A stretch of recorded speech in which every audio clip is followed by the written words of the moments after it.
नमस्कार।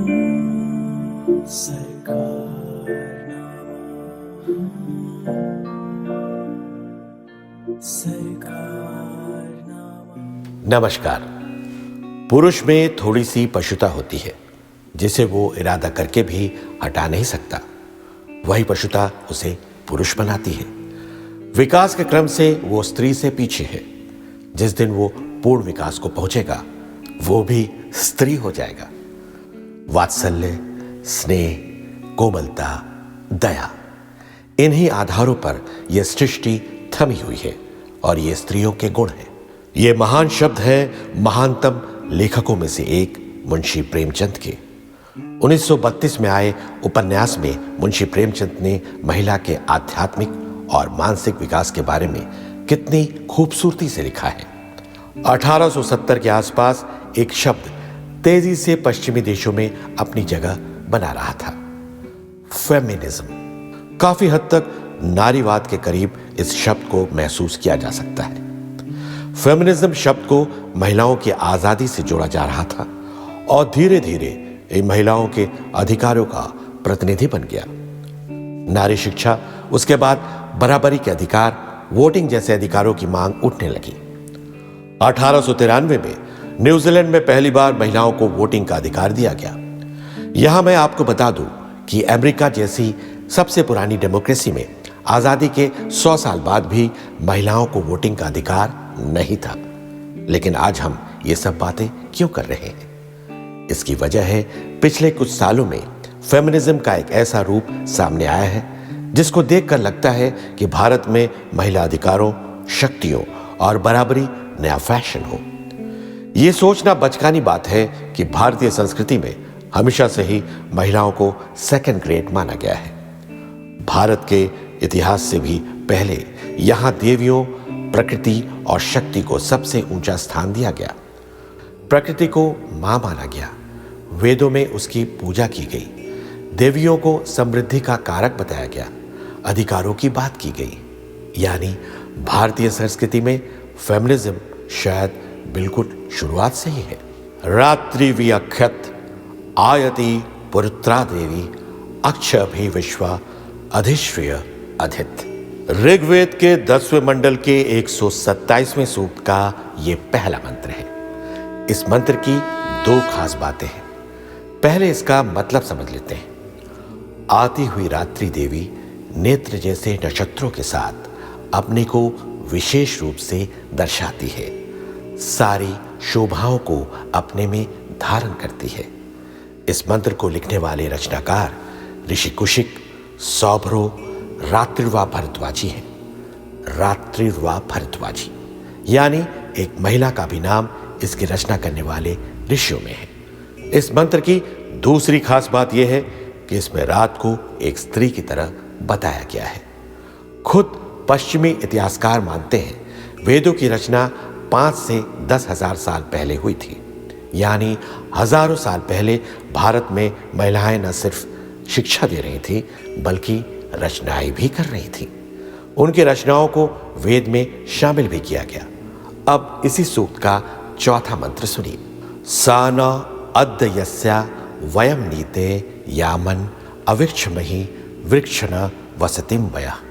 इस मंत्र का अर्थ है रात्रि मनुष्य के लिए कल्याणकारी आती है, जिसके आने पर मनुष्य निविष्ट हो जाते हैं, जैसे पक्षी अपने घोंसले में निविष्ट हो जाता है। इस मंत्र में रात को एक माँ की तरह पेश किया गया है जो अपने बच्चों के लिए आने वाले कल से पहले उन्हें आराम करने को कह रही है। सिर्फ वेद ही नहीं, हमारे पुराण और कथाओं में महिला, उनके अधिकारों और शक्तियों पर किसी तरह का सवाल ही नहीं उठा। शाक्त परंपरा को मानने वाले वैष्णवी, वरही, इंद्राणी और चामुंडा देवियों के उपासक होते हैं। विष्णु के मोहिनी अवतार और अर्धनारीश्वर कॉन्सेप्ट पश्चिम के देशों में नारी अधिकार से हजारों साल पहले के हैं। अगर धार्मिक बात न भी करें तो भी दूसरी सदी में एक साम्राज्ञी नैनिका या नागनिका का जिक्र आता है। सातवाहन वंश के सातकर्णी की मौत के बाद उनकी पत्नी नैनिका ने ही उनका राज संभाला। 319 या 320 एडी में चंद्रगुप्त प्रथम के वक्त उनकी पत्नी कुमार देवी के नाम के सिक्के भी जलाए गए। कुछ इतिहासकारों का मानना है कि राजा और रानी दोनों ही एडमिनिस्ट्रेशन मिलकर चलाते थे। ताज सिर काबिज होना कहां जरूरी है? ताज सिर काबिज होना कहां जरूरी है? दिलों पे राज किया तो भी शाह हो तुम। हालांकि यह कहना गलत होगा कि सब अच्छा ही था। मनुस्मृति का संदर्भ देखें तो उसमें कुछ बातें ऐसी हैं जिन्हें महिलाओं की ओर से आपत्तिजनक माना जा सकता है। लेकिन भारत में महिलाओं के लिए सबसे मुश्किल दौर तब माना जा सकता है जब पश्चिम की ओर से आक्रमण होने शुरू हुए। भारत की संस्कृति में महिलाओं के लिए एक मुश्किल दौर इसी वक्त शुरू हुआ। आक्रमण करने वाले तमाम लोगों ने न सिर्फ भारत की संस्कृति को आने वाले वक्त के लिए नुकसान पहुंचाया, बल्कि समाज में एक डर भी भर दिया। शायद यही डर आज तक सड़कों और गलियों में महसूस होता है। लेकिन मुगल काल थोड़ा अलग था। नूरजहां, मुमताज, जहांआरा जैसी तमाम महिलाओं ने मुगलों के वक्त में पर्दे के पीछे से ही सही राजकाज संभाला। जहांआरा का ही लिखा ये शेर देखिए, बगैर सब्जा न पोषत किसे मजार मेरा, बगैर सब्जा न पोषत किसे मजार मेरा, कि कब्र पोश गरीबा हमें गया तो बस अस्त। यानी मेरे मजार को सब्जी यानी हरियाली या पेड़ के पौधों के अलावा किसी चीज से न ढको, क्योंकि गरीबों के मजार के लिए यही घास काफी है। अब मैं आपका ध्यान भारत की संस्कृति पर असर डालने में सबसे बड़ी भूमिका निभाने वाले महाभारत की तरफ ले जाना चाहता हूं। महाकाव्य महाभारत को अक्सर अर्जुन, कृष्ण, दुर्योधन, कर्ण, शकुनी जैसे पात्रों की कथा माना जाता है। लेकिन मेरी नजर में महाभारत की पूरी गाथा महिला चरित्रों के इर्द गिर्द ही है। अगर राजा शांतनु और देवी गंगा की कहानी से आगे भी बढ़ जाए तो युद्ध की शुरुआत हस्तिनापुर की राजसभा से नहीं, बल्कि ये कहानी मत्स्यगंधा यानी सत्यवती से शुरू होती है। उनकी राज्य और शक्ति की चाहत ने देवव्रत को आजीवन अविवाहित रहने की सौगंध खाने को मजबूर किया। भीष्म ने अंबा, अंबिका, अंबालिका का अपने सौतेले भाइयों के लिए अपहरण किया। अंबिका और अंबालिका के पुत्र नहीं हुए तो सत्यवती ने ही महर्षि वेदव्यास को आदेश दिया कि हस्तिनापुर की गद्दी का वारिस मिले। महाभारत में हर मोड़ महिला किरदारों से ही आया, भले ही कुंती हो, गांधारी या द्रौपदी। महाभारत की सारी कथा महिलाओं के ही इर्द गिर्द है। इसी तरह रामायण की सारी कथा कैकेयी, सीता, शूर्पणखा और मंदोदरी के आसपास ही रही।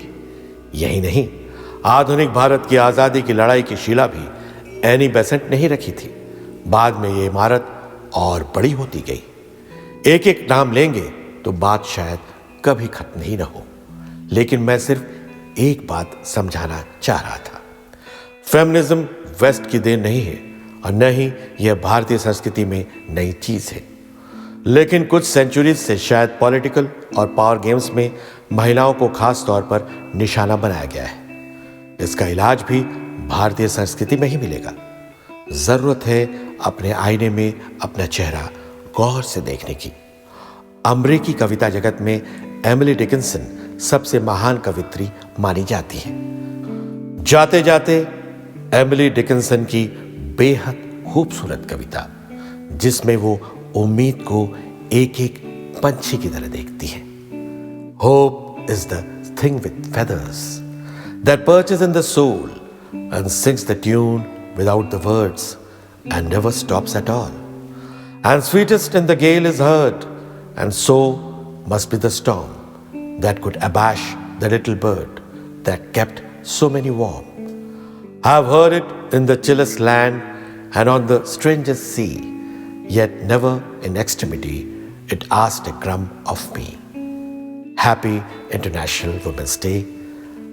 अंतर्राष्ट्रीय महिला दिवस की हार्दिक शुभकामनाएं।